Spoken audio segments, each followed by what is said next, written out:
نحمده व नुसल्ली अला रसूलिहिल करीम अम्मा बाद फ़अऊज़ु बिल्लाहि मिनश शैतानिर रजीम बिस्मिल्लाहिर रहमानिर रहीम।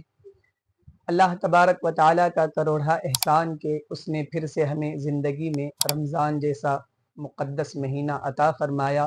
इसमें रोज़े रखने, इबादतें करने की अल्लाह ने हमें तौफ़ीक अता फ़रमाई। मुहतरम सामीन, अल्लाह तबारक व तआला ने इस मुक़द्दस महीने को 3 अशरों में तक़सीम फ़रमाया है। जैसा कि हुज़ूर अलैहिस्सलाम की हदीस का खुलासा है, वहुव शहरुन अव्वलुहु रहमतुन व औसतुहु मग़फ़िरतुन व आखिरुहु इत्क़ुम मिनन नार, कि रमज़ान वो मुक़द्दस महीना है जिसका पहला अशरा रहमत वाला है, दूसरा अशरा मग़फ़िरत वाला है और तीसरा अशरा जहन्नम से आज़ादी वाला है। तो मुहतरम सामईन, जिस तरह हमने पहले आशरे में पाबंदी के साथ नमाजें पढ़ी, रोज़े रखे, ज़िक्र व अस्कार किए, नेकियां की, इसी तरह हमें दूसरे आशरे में भी नमाजों की, नेकियों की पाबंदी करने की ज़रूरत है।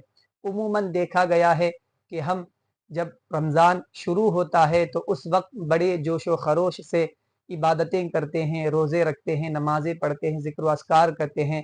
लेकिन जैसे ही दूसरा अशरा करीब आता है, दूसरा अशरा आ जाता है, तो हम नमाजों में गफलत करते हुए नज़र आते हैं, रोज़ों को छोड़ते हुए नज़र आते हैं।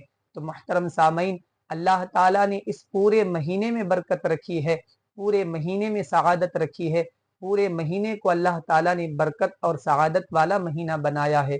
तो इसीलिए हम जिस तरह अशरे अव्वल में, रहमत वाले अशरे में नमाजों की पाबंदी करते हैं, दीनी बातें सुनते हैं, उस पर अमल करते हैं, इसी तरह हमें दूसरे अशरे में भी दीनी बातों को सुनना और नमाजों की पाबंदी करना, रोज़ों की पाबंदी करना, ज़िक्र व अस्कार करना चाहिए।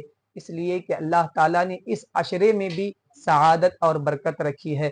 चूँकि हदीस की रोशनी में अगर हम देखें तो ये अशरा मग़फ़िरत वाला अशरा है, जिसमें अल्लाह ताला बंदों की मग़फ़िरत फरमाता है। तो हमें कसरत से ये दुआ करनी चाहिए, अस्तग़फ़िरुल्लाह रब्बी मिन कुल्लि ज़ंबिन व अतूबु इलैह।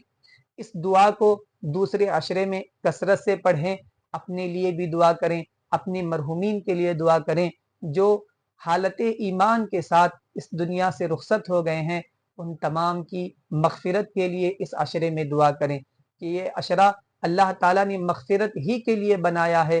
तो इस अशरे की बरकतों को, सआदतों को आप हासिल करें, अपने लिए दुआ करें, मरहुमीन के लिए दुआ करें, जो मुसलमान परेशान है हाल हैं उनके लिए दुआ करें और मुसलमानों की इज्जत के लिए दुआ करें, इस्लाम की सरबलंदी के लिए दुआ करें। तो इस अशरे में भी हमें नमाजों की पाबंदी करने की सख्त ज़रूरत है। वही दुआ आप हमेशा पढ़ते रहें, अस्तग़फिरुल्लाह रब्बी मिन कुल्लि ज़ंबिन व अतूबु इलैह। मिन कुल्लि ज़ंबिन खतियतिन व अतूबु इलैह भी पढ़ सकते हैं, मिन कुल्लि ज़ंबिन व अतूबु इलैह भी पढ़ सकते हैं। इस दुआ को दूसरे अशरे में कसरत से पढ़े, इंशाअल्लाह अल्लाह ज़रूर बरकत अता फरमाएगा। अल्लाह की बारगाह में दुआ है कि अल्लाह हमें नेक अमाल करने की तौफीक अता फरमाए। अस्सलामु अलैकुम व रहमतुल्लाहि व बरकातुहू।